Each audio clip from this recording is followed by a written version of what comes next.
Alors que les vents du changement soufflaient à travers l'Europe, en juin 1940, l'Allemagne nazie avait envahi presque tous les pays au nord, au sud, à l'est et à l'ouest de ses frontières, terrorisant les civils, anéantissant les villes et repoussant les troupes alliées qui tentaient de stopper leur avancée.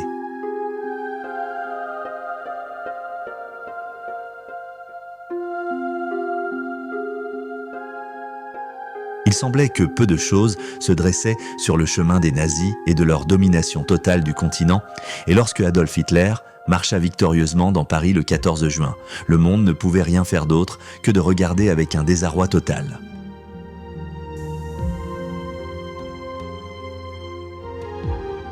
Mais alors que les forces nazies inondèrent la France et que les commandants de Hitler commençaient à savourer les fruits de leur succès, il y avait une nation qui refusait de capituler face à la domination allemande. De l'autre côté de la Manche, la Grande-Bretagne n'était tout simplement pas prête à envisager la paix avec l'Allemagne nazie. Et lorsque les avions du Troisième Reich commencèrent à se diriger vers l'espace aérien britannique, Adolf Hitler allait découvrir qu'il faisait face à une population entière déterminée à défendre ses plages, ses villes, quel qu'en soit le coût.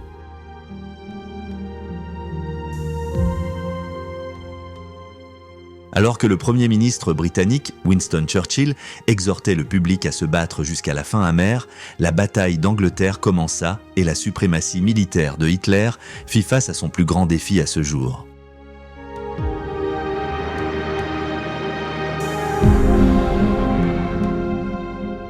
L'histoire de cette bataille historique et des âmes courageuses qui se sont battues pour défendre leur île, la protégeant d'un régime qui menaçait la liberté et la démocratie en Europe, marqua un tournant dans une guerre qui jusqu'à présent semblait impossible pour les Alliés à gagner.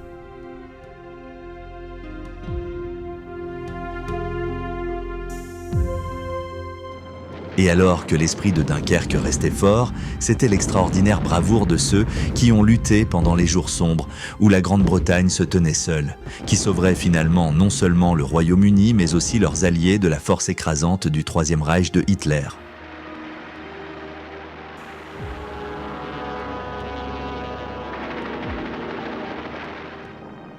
De la terreur du Blitz aux batailles extraordinaires menées dans les airs,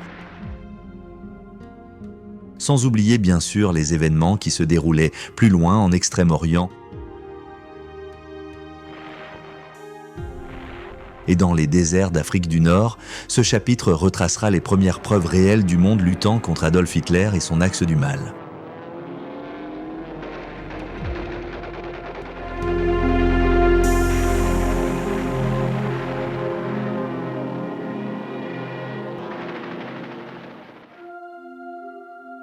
En 1938, le public britannique avait regardé le roi George VI déposer une couronne sur le cénotaphe en mémoire des milliers de vies qui avaient été perdues lors de la Première Grande Guerre. À ce stade, peu de gens réalisaient à quel point la nation était maintenant proche d'affronter un conflit amer et que la paix que le monde avait chérie pendant près de 2 décennies était sur le point d'être brisée. Cependant, des décombres et des ruines de la Première Guerre mondiale, de nouvelles forces dangereuses commençaient à émerger. Le dictateur italien Mussolini était impatient de créer un nouvel empire romain et Adolf Hitler ralliait le peuple allemand pour soutenir ses demandes de plus de territoire et son rêve d'un monde dirigé par une race maîtresse aryenne. Lorsque les nazis ont envahi la Tchécoslovaquie en mars 1939, les anciens alliés, la France et la Grande-Bretagne, se sont retrouvés à s'accrocher précairement au confort de la tradition. Le président français, Albert Lebrun, a effectué une visite d'État en Grande-Bretagne, rassurant le public que les empires établis étaient plus qu'à la hauteur des nouveaux dictateurs, mais il est vite devenu évident que de belles paroles et des promesses imprudentes ne suffiraient jamais à résister à la terrible tempête qui se préparait sur le continent. Le 1er septembre 1939, Adolf Hitler a saisi sa chance et a envahi la Pologne,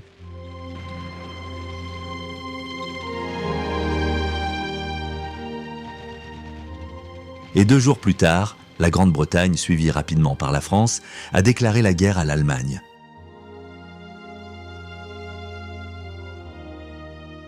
Alors que l'horreur totale de l'occupation nazie jetait son ombre sur la Pologne, sur le sol britannique, des sacs de sable étaient remis en place et les enfants étaient évacués des grandes villes.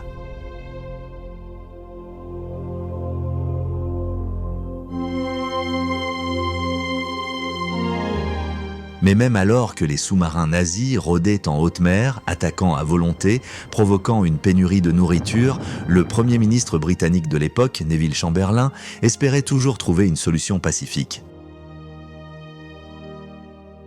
Cependant, au printemps 1940, il était clair qu'Adolf Hitler n'avait aucune intention de reculer et le 7 avril, le Danemark et la Norvège ont été envahis alors que les nazis sécurisaient des matières premières précieuses pour le Troisième Reich et la guerre de dupes qui avait défini l'automne et l'hiver de 1939 était bel et bien terminée.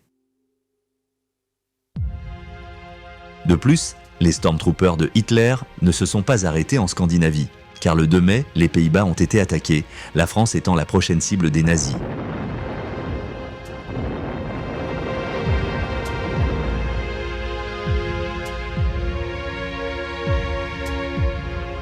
Alors que la force expéditionnaire britannique, la BEF, ainsi que les armées de Belgique et de France se précipitaient pour défendre leurs frontières. En Grande-Bretagne, le public estimait que la politique d'apaisement hésitante et timide de Chamberlain les avait très mal laissés tomber.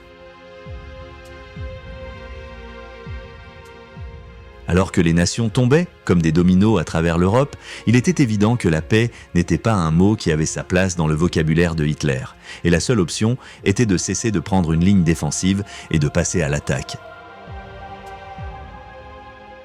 Chamberlain n'avait d'autre choix que de s'écarter alors qu'un nouveau leader prenait la parole à la Chambre des communes, à la tête d'un gouvernement de coalition de guerre, prêt à changer le cours de l'histoire. Ce n'était autre que Winston Churchill, un homme d'État qui n'avait pas été étranger au conflit toute sa vie.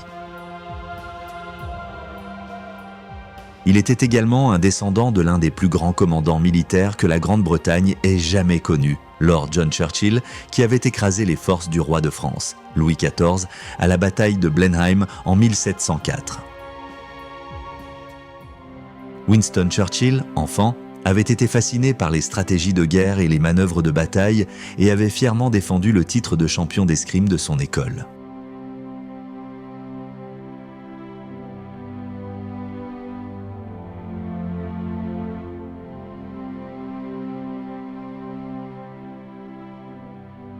Après avoir fréquenté l'Académie militaire royale de Sandhurst, Churchill a obtenu son diplôme 8e sur 150 cadets et a été nommé sous-lieutenant dans le 4e Queenston Hussards en 1995. De la guerre des Boers en Afrique du Sud aux batailles à Cuba et en Inde, Churchill a voyagé loin et large, parfois en combattant et parfois en écrivant des reportages et parfois en faisant les deux simultanément. Il était clair que le jeune homme semblait être le plus à l'aise lorsqu'il était au cœur de l'action, et même lorsqu'il est devenu politicien à l'aube du XXe siècle. Des escarmouches avec les suffragettes en 1910, aux batailles de gangsters dans l'East End, il semblait que partout où il y avait une bataille à mener, Churchill n'était jamais loin.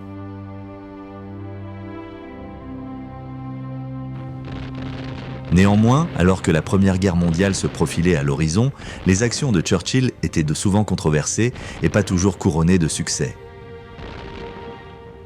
Lorsqu'il fut nommé Premier Lord de l'Amirauté en novembre 1914, sa stratégie consistant à sécuriser une route maritime vers la Russie en capturant Constantinople s'avéra dès le départ problématique. La campagne fut un désastre total et des milliers de soldats, dont beaucoup étaient des volontaires néo-zélandais et australiens, furent massacrés à Gallipoli au début de l'attaque. Toujours impopulaire dans les cercles politiques en raison de son franc-parler, Churchill est devenu le bouc émissaire du désastre, même si d'autres avaient une responsabilité égale. Le Premier Lord de l'Amirauté fut démis de ses fonctions en disgrâce et Churchill se retrouvera dans le désert politique pendant les 2 décennies suivantes, avant que le destin ne lui accorde finalement une autre occasion de faire ses preuves auprès du public britannique.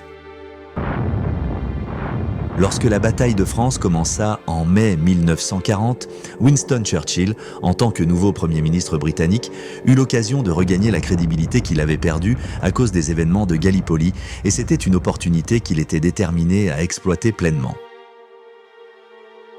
Le 2 mai, alors que Winston acceptait le rôle de Premier ministre, il déclara à la nation qu'il n'avait rien à offrir que son sang, son labeur, ses larmes et sa sueur.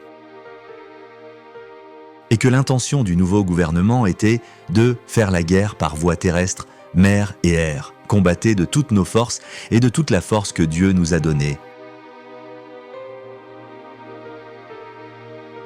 Sa rhétorique habile a préparé le peuple britannique à la bataille qui l'attendait, et lorsque les forces alliées se sont retrouvées piégées par centaines de milliers sur les plages de Dunkerque, quelques semaines plus tard, le Premier ministre Churchill a tenu parole. Alors que les troupes hitlériennes encerclèrent les Alliés, ne leur laissant aucune issue, l'un des événements les plus miraculeux de la guerre se produisit, avec le personnel militaire et civil jouant tous son rôle.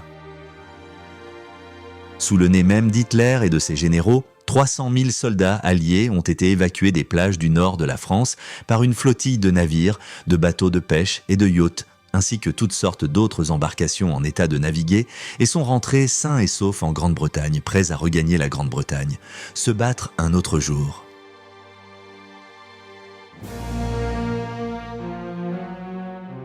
Cela prouvait que les nazis n'étaient pas infaillibles.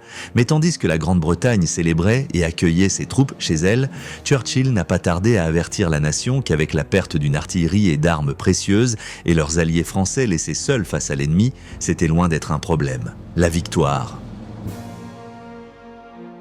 Lors de la chute de la France, en juin 1940, Churchill lança à la nation un avertissement sévère qui méritait d'être répété ici.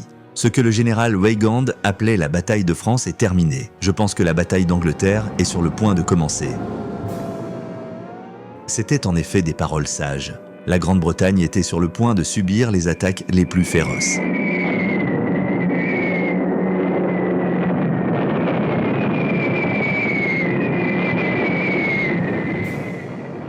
Mais comparé à la situation à laquelle étaient de confronter les pays qui avaient déjà été vaincus par la soudaine tactique de guerre éclair d'Hitler, au moins la Grande-Bretagne se préparait à la guerre depuis près d'1 an. Des ballons de barrage ont été déployés, les usines ont augmenté leur production et, à mesure que de plus en plus d'hommes affluaient dans l'armée, les femmes se sont avancées pour prendre leur place sur les chaînes de production ainsi que dans les fermes du pays.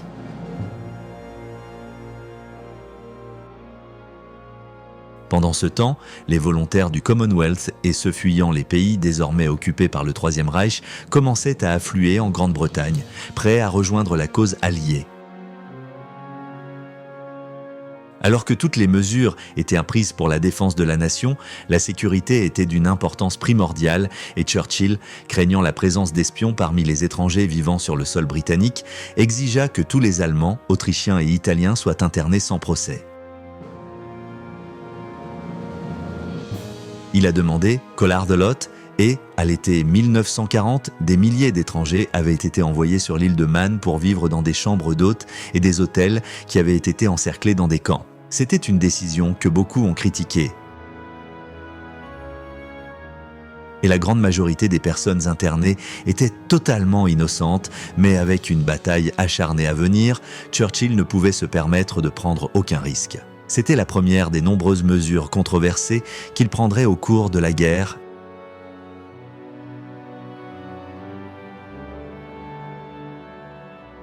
Et, au début de juillet 1940, une autre décision difficile devait être prise. La majorité de la France étant sous le contrôle du régime fantoche de l'Allemagne, le gouvernement de Vichy, il existait un risque réel que Hitler utilise la flotte française, la 4e plus grande force navale du monde, contre les Britanniques. Le commandant de la marine française, l'amiral Darlan, avait personnellement garanti à Churchill que cela n'arriverait pas, mais le Premier ministre britannique était parfaitement conscient que Darlan n'avait peut-être pas le choix et qu'une menace aussi dangereuse ne pouvait pas être évitée.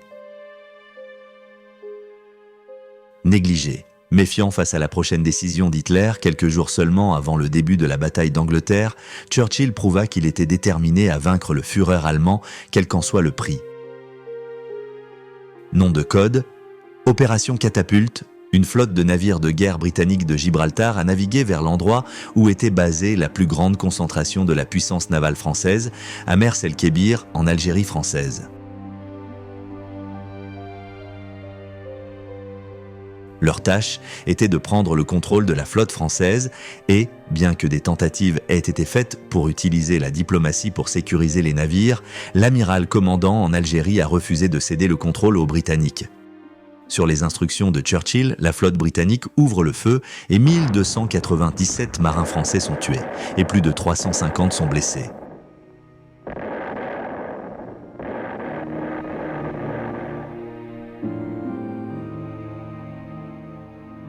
Les mesures désespérées prises par le Premier ministre britannique ont déclenché un vaste débat à la Chambre des communes et, sans surprise, ont également détérioré les relations entre les Britanniques et les Français pendant un certain temps.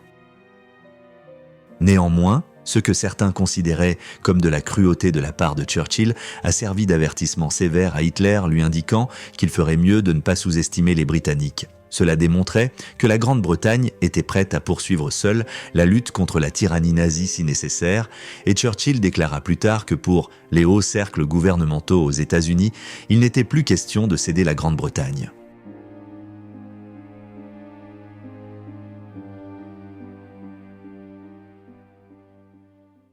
Il est intéressant de noter que pendant tout cela, Hitler était convaincu qu'après l'évacuation des troupes à Dunkerque, la guerre était pratiquement terminée et que les Britanniques, vaincus sur le continent et sans alliés européens, accepteraient de bientôt une capitulation pacifique.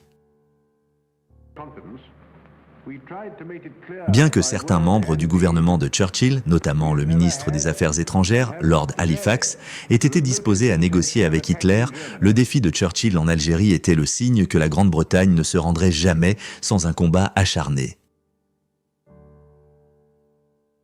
Alors, les gants étaient enlevés. Hitler ne doutait plus du tout que les Britanniques devraient être conquis par la force si la domination nazie de l'Europe occidentale devait être totale, et avec Churchill obstinément tenant bon, de retour au quartier général nazi, toute l'attention était maintenant concentrée sur l'élaboration d'un plan d'attaque.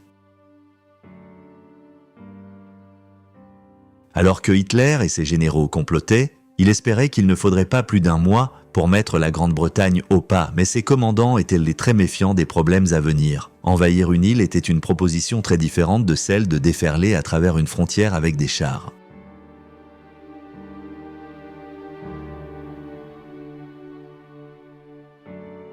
Au cours de la campagne norvégienne d'avril 1940, les forces navales allemandes avaient de failli être détruites et elles avaient peu de chances de rivaliser avec la puissante Royal Navy si une invasion était lancée.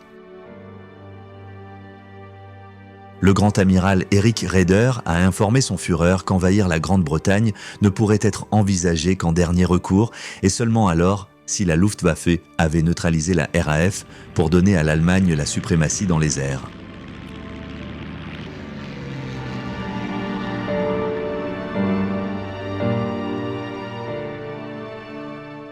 Ainsi, la décision a été prise de diriger tous les efforts vers la destruction de la Royal Air Force dans la première phase de l'opération Sea Lion, le nom de code de l'invasion de la Grande-Bretagne. Ensuite, lorsque la RAF aurait été détruite, une massive attaque aérienne et maritime le long de la côte sud pourrait avoir lieu, suivie d'une invasion à grande échelle.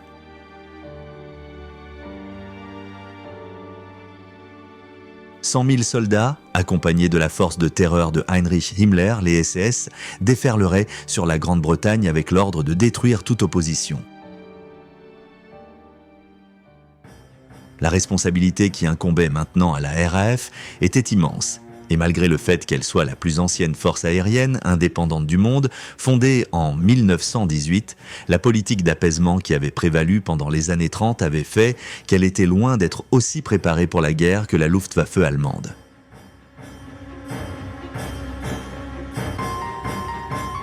L'accent avait été mis sur la construction de bombardiers plutôt que de chasseurs pour défendre le pays, et ce n'est qu'en 1938 que le Fighter Command a été donné la priorité.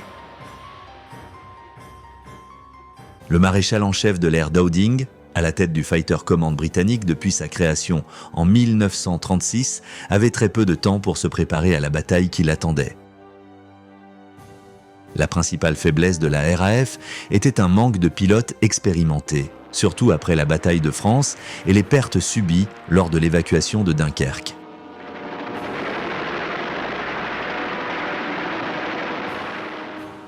Des fermiers, des enseignants, des médecins, des employés de banque et des vendeurs, aux côtés de centaines d'autres jeunes hommes aux emplois ordinaires, avec peu de formation et pratiquement aucune expérience de combat, étaient maintenant appelés à affronter les pilotes de la Luftwaffe rigoureusement formés.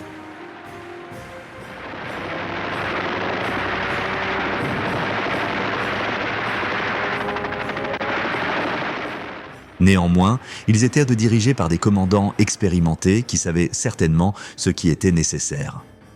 Le héros de la Première Guerre mondiale, le vice-maréchal de l'air Keith Park de Nouvelle-Zélande, était responsable de la défense du sud-est de l'Angleterre et des approches critiques de Londres.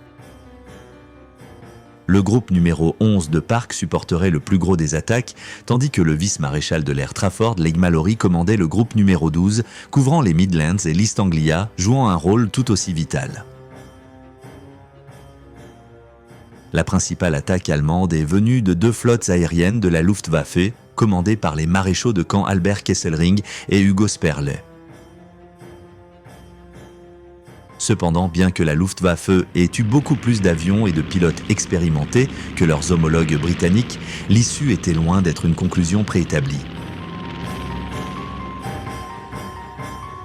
Pour commencer, les flottes aériennes allemandes n'avaient pas été conçues pour combattre de leur propre chef, mais pour soutenir l'armée lors des opérations terrestres. La tactique avait été utilisée brillamment lors de la conquête de l'Europe occidentale avec les célèbres attaques éclairs ou Blitzkrieg.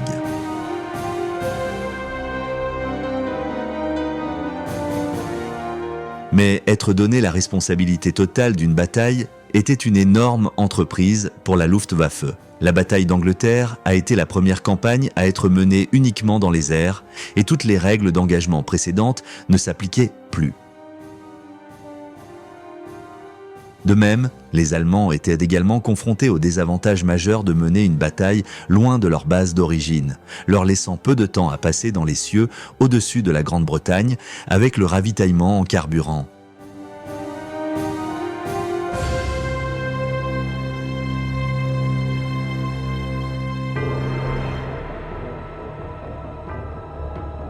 Toujours un problème majeur. Pendant une bataille aérienne, si un avion allemand était touché, le pilote, s'il n'était pas tué, était immédiatement capturé. Tandis que les pilotes britanniques ne pouvaient sauter en parachute sur leur territoire et se battre pour voler un autre jour. Pour les nazis, ce qui sur le papier semblait être simple était tout sauf cela, car la Luftwaffe a rapidement réalisé ce à quoi elle était confrontée.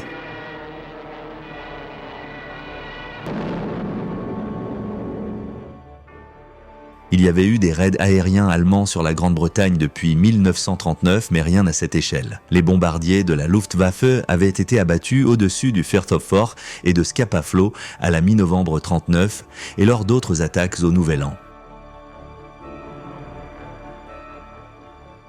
Mais alors que Churchill et la nation regardaient et attendaient le prochain mouvement d'Hitler, le 10 juillet 1940, la bataille d'Angleterre a commencé en earnest.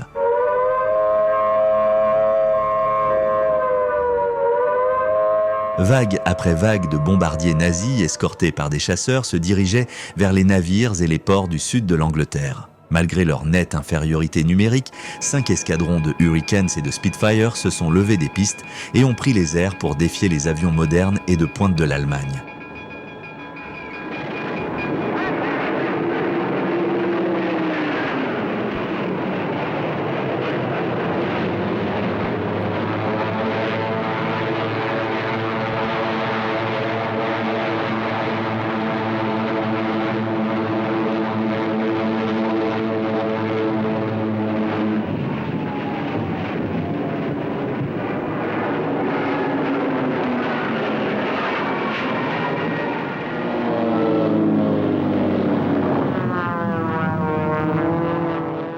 Avec un courage et une bravoure inégalés, les pilotes ont tout donné pour le roi et le pays dans une bataille épique du David de Churchill contre le Goliath d'Hitler.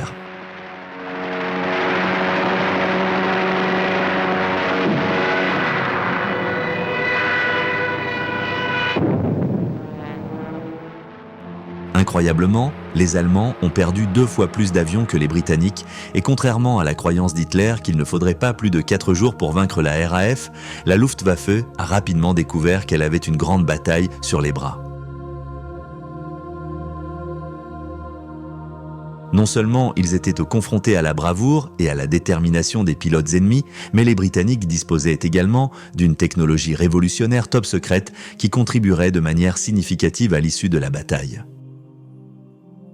Ce qui deviendra plus tard connu sous le nom de radar, a donné aux contrôleurs britanniques un avertissement précoce des raids de la Luftwaffe alors que les grandes tours balayaient le ciel le long de la côte anglaise et en mer. Et plus à l'intérieur des terres, le British Observer Corps continuait à employer des méthodes plus traditionnelles, scrutant le ciel jour et nuit, prêt à téléphoner au commandement de contrôle dès qu'un avion ennemi était en vue. Le corps des observateurs et le radar ont fourni une partie inestimable de la défense de la Grande-Bretagne, car les contrôleurs qui surveillaient les tables 24 heures sur 24/24 envoyaient des avertissements aux bases de chasseurs les plus proches dès que les avions ennemis étaient en vue, afin qu'ils soient à leur tour prêts à entrer en action. Bientôt, la Luftwaffe a commencé à se demander pourquoi les Spitfire et les Hurricanes les attendaient si toujours. Mais ils ont néanmoins continué à sous-estimer la valeur des tours radar. Ironiquement, en 1939, juste avant le déclenchement de la guerre, les Allemands avaient envoyé le dirigeable Graf Zeppelin en mission d'espionnage pour fouiller les ondes britanniques à la recherche de transmissions radar. Alors que le vaste dirigeable survolait la côte Est, les opérateurs radars britanniques ont vu apparaître sur leurs écrans le plus grand écho qu'ils aient jamais vu, mais les scientifiques allemands à bord étaient inconscients de la commotion en dessous et ont conclu que le radar en Grande-Bretagne était en fait primitif et inefficace.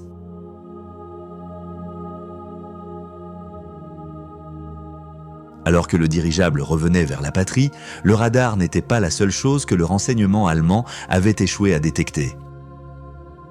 Au cœur de la campagne du Buckinghamshire, à Bletchley Park, des cryptographes y travaillaient jour et nuit pour déchiffrer les messages envoyés par les machines Enigma allemandes.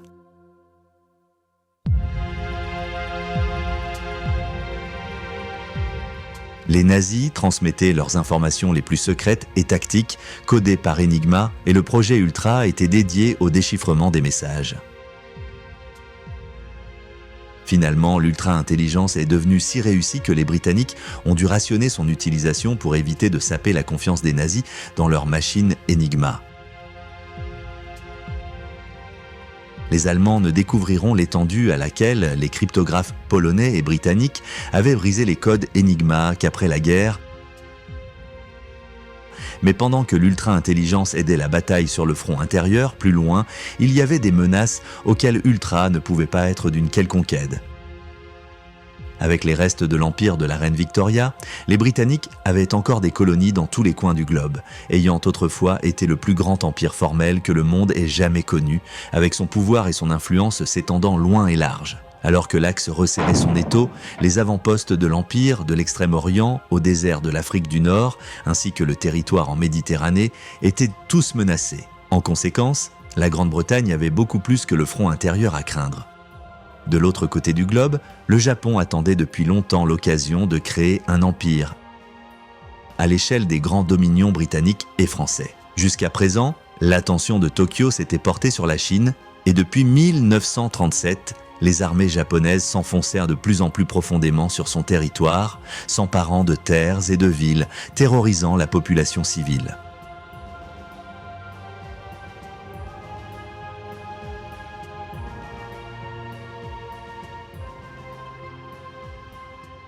Alors que les Chinois continuaient à contrer les attaques et que les récits d'atrocités se multipliaient, il y avait de plus en plus de sympathie pour la situation de la Chine à l'étranger et la Grande-Bretagne et les États-Unis faisaient tout leur possible pour envoyer de l'aide et des fournitures pour l'effort de guerre. Néanmoins, La bataille entre la Chine et le Japon était prolongée et brutale et en 1940, elle ne montrait toujours aucun signe de fin. À présent, les Japonais avaient saisi du territoire sur la côte sud de la Chine, coupant la capitale provisoire Chongqing de la mer, et il devenait de plus en plus difficile pour l'aide d'arriver. Il ne restait que quelques voies d'approvisionnement ténues et les généraux de Tokyo étaient impatients qu'elles soient coupées le plus tôt possible afin que la bataille pour le sud de la Chine puisse être rapidement gagnée. L'une de ces routes était la route de Birmanie qui allait de Lashio, dans le nord de la Birmanie contrôlée par les Britanniques, à la ville chinoise de Kunming. Et le Japon exigeait que Churchill la ferme immédiatement. La Grande-Bretagne se trouvait dans une position difficile et vulnérable car certaines de ses colonies les plus précieuses, dont Hong Kong et Singapour, étaient en Extrême-Orient et avec la bataille d'Angleterre en plein essor, elle ne pouvait pas se permettre de consacrer des navires précieux à leur défense. Le Japon semblait certainement avoir le dessus, ayant déjà profité de la victoire des Allemands en France en mettant la pression sur l'Indochine française pour fermer leur route vers la Chine. Et il semblait que les Britanniques étaient maintenant tout aussi impuissants à protéger leurs intérêts. Le Premier ministre Winston Churchill avait une décision grave à prendre. Et pour l'instant du moins, il n'avait pas d'autres options, le forçant à accepter à contre-cœur les demandes japonaises. Le 17 juillet, la route de Birmanie a été temporairement fermée au milieu des cris de honte des politiciens à la Chambre des communes. Et pendant que ces événements se déroulaient, en Afrique, un autre belligérant se faisait sentir.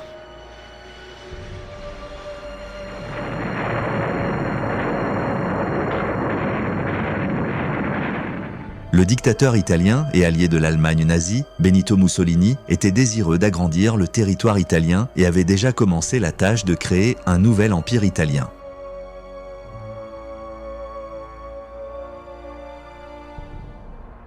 En 1936, il avait saisi l'Abyssinie en Afrique de l'Est, aujourd'hui connue sous le nom d'Éthiopie, et avait ajouté la nation à ses colonies déjà établies de Somalie italienne, à savoir la Somalie et l'Érythrée.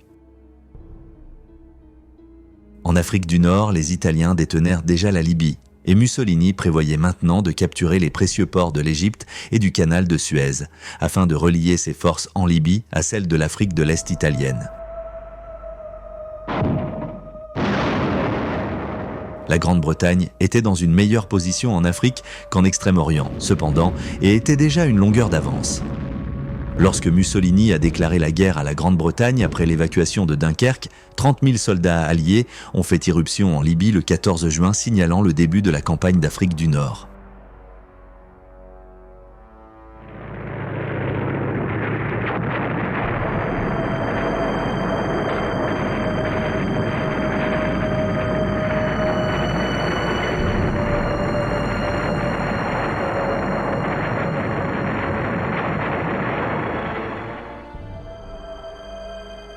Après avoir capturé le fort Capuzzo le 16 juin et remporté la première bataille de chars dans le désert occidental à la bataille de Djerba, il semblait que pour l'instant, l'Égypte et le canal de Suez étaient en sécurité entre les mains des Alliés. Pendant ce temps, en Afrique de l'Est, les Italiens connaissaient un succès plutôt plus grand et après quelques incursions mineures sur le territoire britannique au Soudan et au Kenya, en août 1940, les Italiens et leurs alliés allemands ont attaqué la Somalie britannique. En réponse, la garnison britannique a été évacuée par mer vers Aden, un protectorat français, et Mussolini a pu célébrer sa première victoire sur la Grande-Bretagne et l'Empire.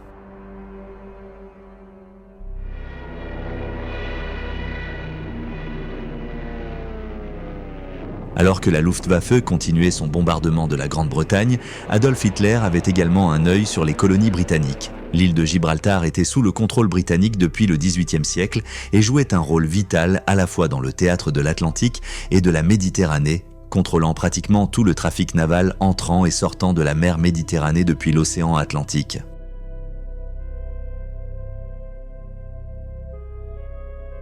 Tout en poursuivant les préparatifs pour l'opération Sea Lion, Hitler a commencé à planifier la saisie de la colonie britannique, ce qui fermerait la Méditerranée aux navires britanniques, laissant aux navires marchands une route longue et périlleuse le long d'une autoroute de l'Atlantique infestée de sous-marins. L'opération a été baptisée Opération Félix, et si elle réussissait, elle mettrait une pression supplémentaire sur la Grande-Bretagne alors qu'elle luttait pour repousser les attaques de la Luftwaffe. Hitler avait cependant un obstacle à surmonter. L'attaque devrait être lancée depuis l'Espagne, et pour cela, il devrait gagner l'allégeance du dictateur espagnol, le général Franco. Franco était encore prudemment au bord du conflit européen et n'était pas aussi désireux que le dictateur italien Mussolini de faire une alliance avec le Führer nazi. En échange de son aide, Franco a dit à Hitler qu'il voulait Gibraltar, le Maroc français, une partie de l'Algérie dont Oran, ainsi que du pétrole et une compensation intégrale pour le coût d'un blocus britannique. Que ce soit par dessein ou non, les demandes de Franco étaient au-delà de ce que Hitler était prêt à payer et tout au long de la guerre, il continuerait à contrecarrer les plans du leader nazi. Au moment où les négociations avec l'Espagne ont été conclues, Hitler dira célèbrement au dictateur italien Mussolini qu'il préférerait se faire arracher 3 ou 4 dents plutôt que de reparler à Franco.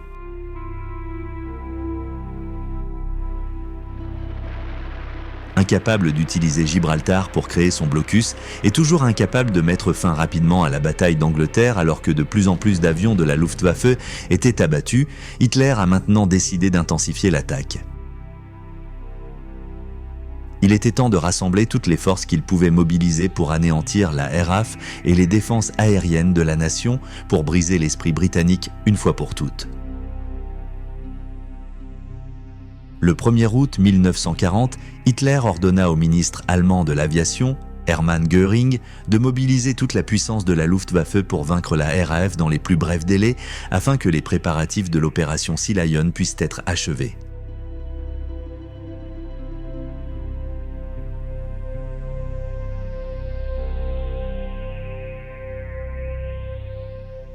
La date de l'invasion a été fixée au 15 septembre, mais avant cela, la RAF devait être vaincue. Alors que la bataille commençait, 1485 sorties d'avions ont été effectuées contre les ports et les aérodromes du sud de l'Angleterre, et bien que le Fighter Command britannique ait donné tout ce qu'il avait, les pertes dans les cieux et les dommages causés aux aérodromes au sol ont amené la RAF au bord de la défaite.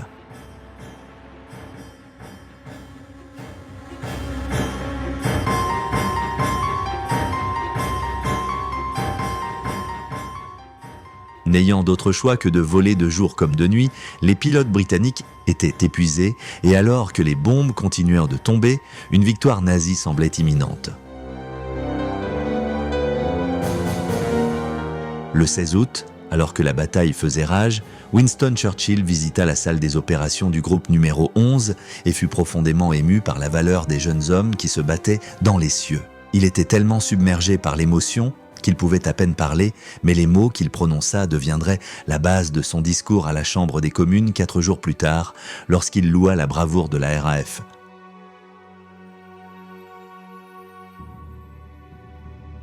La gratitude de chaque foyer de notre île, de notre empire, et en effet du monde entier, sauf dans les demeures des coupables, va aux aviateurs britanniques qui, indomptés par les chances, infatigables dans leurs défis constants et leurs dangers mortels, sont en train de renverser le cours de la guerre mondiale par leur prouesse et par leur dévouement.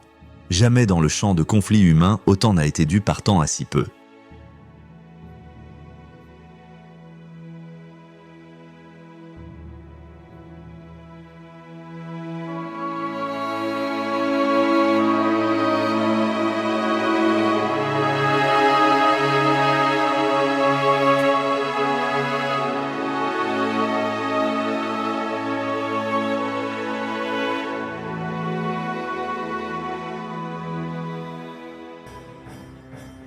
Et pourtant, les batailles dans les cieux se poursuivaient alors que la Luftwaffe s'aventurait plus loin à l'intérieur des terres pour détruire les bases de la RAF et les cibles industrielles où les avions et autres fournitures vitales étaient produits. De nombreux grands aérodromes ont été gravement endommagés et ceux qui travaillaient dans les usines étaient désormais en grand danger. Mais les gens étaient déterminés à faire leur part pour la défense de la nation et travaillaient avec acharnement tout au long des attaques pour que l'effort de guerre ne faiblisse jamais.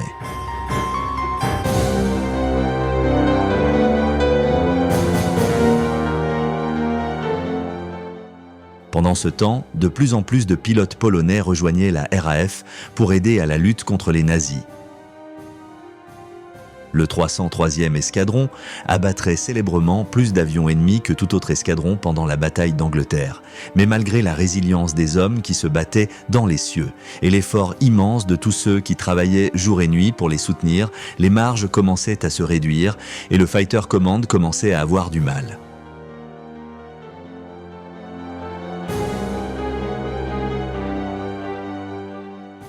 La Luftwaffe est dangereusement proche de détruire la défense aérienne de la Grande-Bretagne, mais soudain il y a un changement dans le plan de bataille de Hitler. Hitler avait clairement indiqué que la population civile de la Grande-Bretagne ne devait pas être ciblée sans son autorisation expresse. Mais lorsque le 24 août, un équipage de bombardiers allemands a accidentellement largué ses bombes sur Londres, les conséquences ont changé le cours de l'histoire. La riposte de Churchill a été rapide et le lendemain même, des bombardiers britanniques ont été chargés et envoyés en Allemagne pour se venger sur Berlin.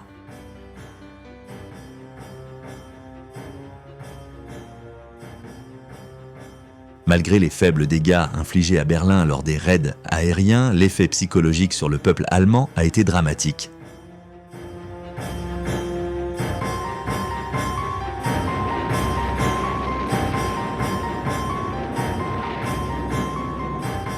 Hermann Göring avait donné l'assurance que les villes de la patrie ne seraient pas et ne pourraient pas être bombardées.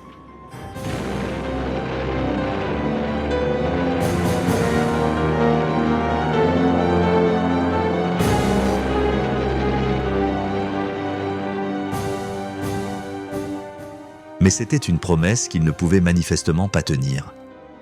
Hitler était furieux, et il semblait qu'il laissait la colère colorer sa stratégie militaire.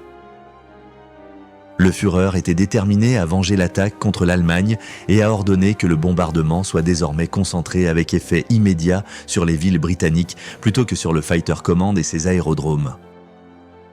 À l'insu de Hitler, il avait donné à la RAF le répit dont elle avait désespérément besoin. Mais alors que le Blitz commençait, c'était le peuple britannique qui se retrouvait sous attaque. Le 7 septembre 1940, en fin d'après-midi, des sirènes ont commencé à hurler à travers la capitale britannique alors que des avions ennemis étaient à repérer en vol vers Londres. Alors que l'alerte retentissait, les gens se précipitaient pour se mettre à l'abri, se hâtant vers les sous-sols des bâtiments ou étant guidés vers les abris anti-aériens les plus proches. Puis, alors que les rues et les bâtiments tombèrent dans le silence, une couverture de bombardiers, large de 2 miles, a été vue volant vers la Tamise et le carnage a commencé. 348 bombardiers allemands escortés par 617 chasseurs ont envahi la ville et en quelques instants, les bombes ont commencé à hurler dans l'air, brisant le calme.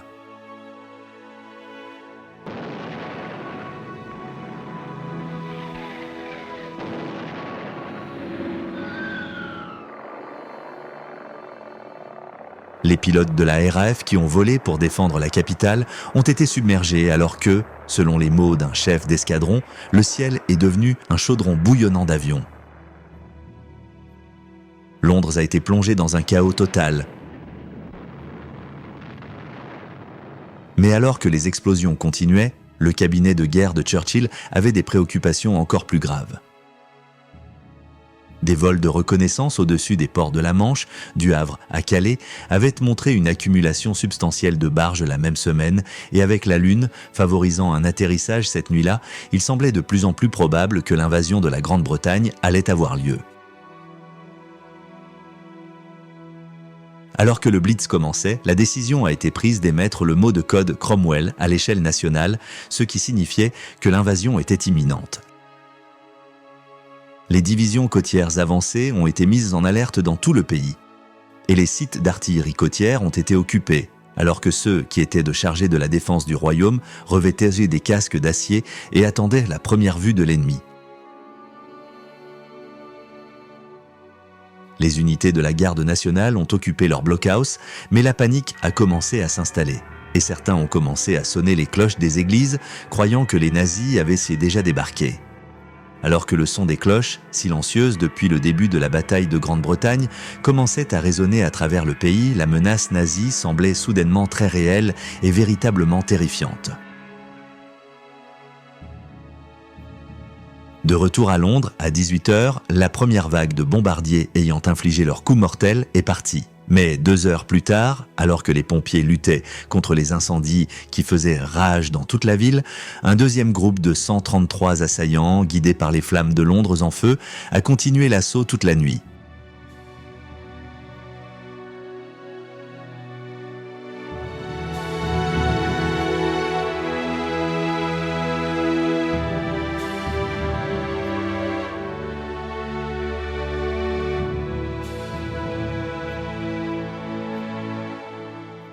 Les gens se terraient de sous terre alors que la terre tremblait et secouait sans aucune idée de ce qui les attendait au-dessus.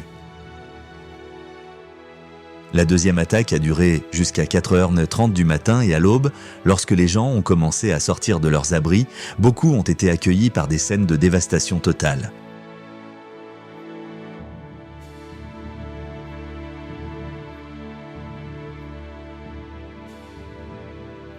Alors que la recherche de survivants parmi les décombres commençait, il a été rapidement révélé que plus de 400 personnes avaient été tuées et plus de 3 fois ce nombre avait été blessé.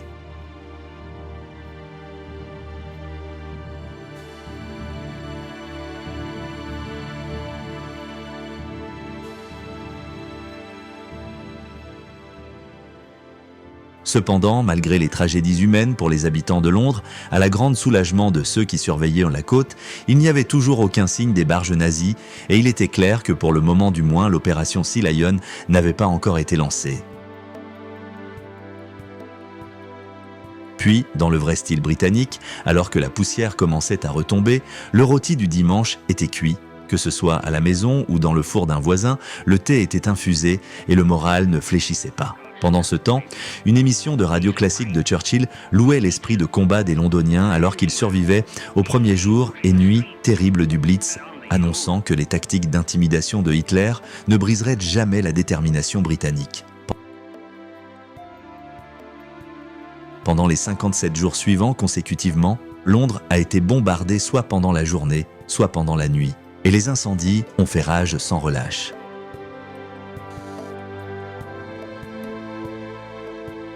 L'Allemagne a commencé à cibler de nombreuses autres villes, de Coventry et Cardiff à Belfast et Birmingham avec des attaques dévastatrices. En quelques semaines, les sorties de bombardements quotidiennes sont devenues des raids nocturnes alors qu'Hitler tentait d'affaiblir l'esprit des Britanniques en les privant de leur sommeil.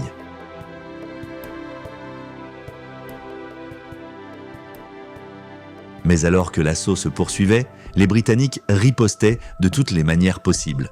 Le gouvernement a essayé de dérouter les bombardiers allemands en imposant un blackout. Les lampadaires étaient éteints, les phares des voitures devaient être couverts et les gardiens de raids aériens veillaient à ce que tout le monde éteigne ses lumières ou les cache derrière des rideaux de blackout. Des abris ont été construits dans les jardins. Et à mesure que les bombardements s'intensifiaient, les gens ont commencé à se rassembler dans les stations de métro pour dormir.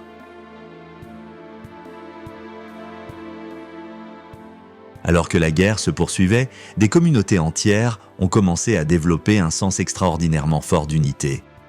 Les magasins ouvraient encore malgré le fait qu'ils étaient entourés par les décombres des bâtiments voisins et ceux qui avaient la chance de trouver leur maison encore debout se sont mobilisés pour aider ceux qui n'avaient pas été aussi chanceux. La façon dont les Britanniques ont fait face à l'assaut était admirable, et malgré leur sommeil perturbé à Londres, les gens continuaient à se lever et à aller travailler dans les usines, déterminés à fournir au commandant de la RAF, Sir Hugh Dowding, les avions et les munitions dont ses pilotes de chasse avaient désespérément besoin. Les gens de tous les horizons se sont unis dans la lutte contre Hitler.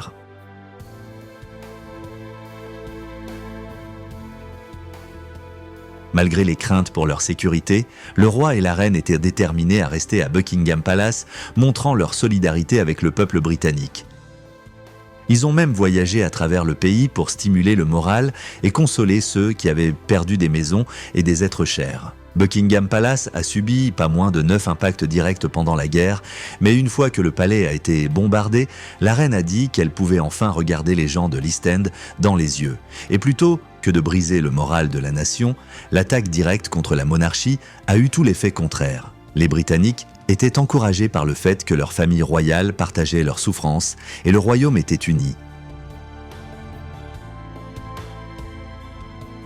Alors que la bataille de Grande-Bretagne et le Blitz se poursuivaient, en Allemagne, la controverse avait grandi autour de l'invasion prévue du Royaume-Uni et de l'opération Céalion, l'armée et la marine ne parvenant pas à se mettre d'accord sur une procédure de débarquement.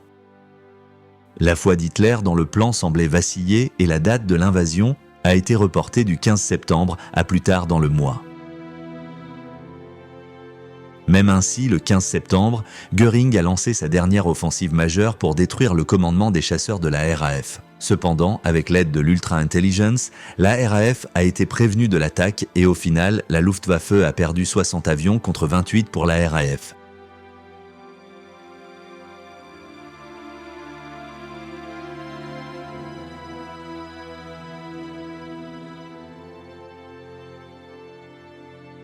Ce devait être le dernier engagement de la bataille de Grande-Bretagne. Après cette défaite, l'opération Céalion a été annulée et avec la détérioration des conditions maritimes à l'approche de l'hiver, il faudrait attendre le printemps avant qu'elle ne puisse même être envisagée à nouveau. La bataille de Grande-Bretagne était terminée, mais Hitler continuerait ses efforts pour bombarder la nation jusqu'à la soumission. Pendant le Blitz, quelques 2 millions de maisons seraient détruites avec 60 000 civils tués et beaucoup d'autres blessés.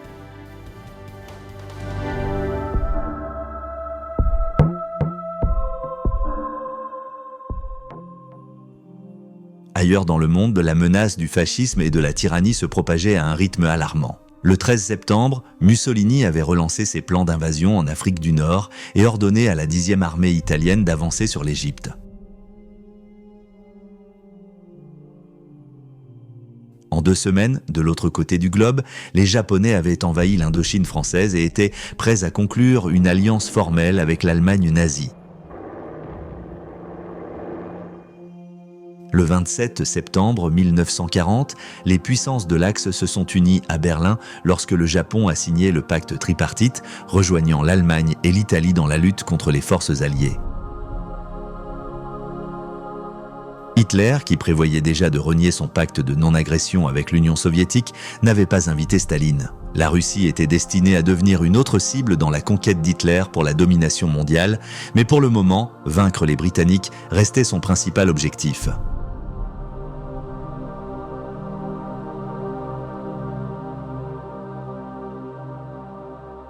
La guerre en Europe prenait des proportions mondiales, mais la lutte de la Grande-Bretagne pour repousser les attaques nazies avait été admirée à travers le monde, et alors que les mots de Winston Churchill « Nous ne nous rendrons jamais » résonnaient à travers le globe, il fournirait une inspiration non seulement pour le peuple de Grande-Bretagne, mais aussi pour chaque nation occupée, terrorisée par le régime nazi.